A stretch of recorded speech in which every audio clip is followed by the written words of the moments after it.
बिस्मिल्लाहिर्रहमानिर्रहीम। अस्सलामुअलैकुम। मैं हूँ आपकी उर्दू की मौल्लिमा राबेल ज़हरा। आज हम पढ़ेंगे शशम जमात से उर्दू का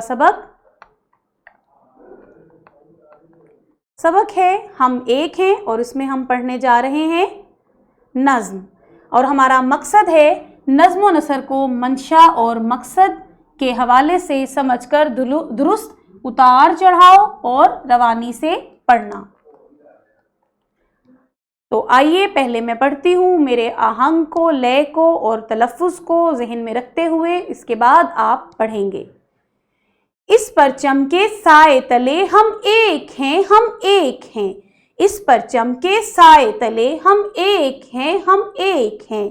सांझी अपनी खुशियाँ और गम एक हैं, हम एक हैं।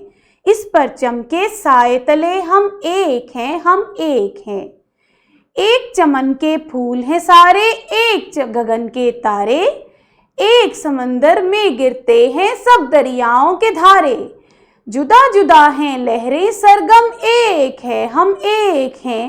इस परचम के साए तले हम एक हैं, हम एक हैं।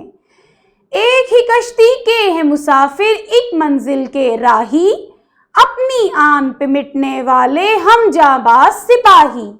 बंद मुट्ठी की सूरत बाहम एक हैं, हम एक हैं। इस परचम के साए तले हम एक हैं, हम एक हैं। पाक वतन की इज्जत हमको अपनी जान से प्यारी, अपनी शान है इसके दम से ये है आन हमारी। अपने वतन के फूल और शबनम एक हैं, हम एक हैं। इस परचम के साए तले हम एक हैं, हम एक हैं। इस नज़्म को आप तरन्नुम के साथ भी पढ़ सकते हैं। नज़्म हम एक हैं को दुरुस्त तलफ़्फ़ुज़, आहंग और हरकत व सनकनात के साथ जमात में पढ़िए। घर जाके आपने नज़्म को दोबारा पढ़ना है। आप YouTube पर इस नज़्म को तरन्नुम में भी सुन सकते हैं और दोहरा सकते हैं। फिर मिलेंगे। शुक्रिया।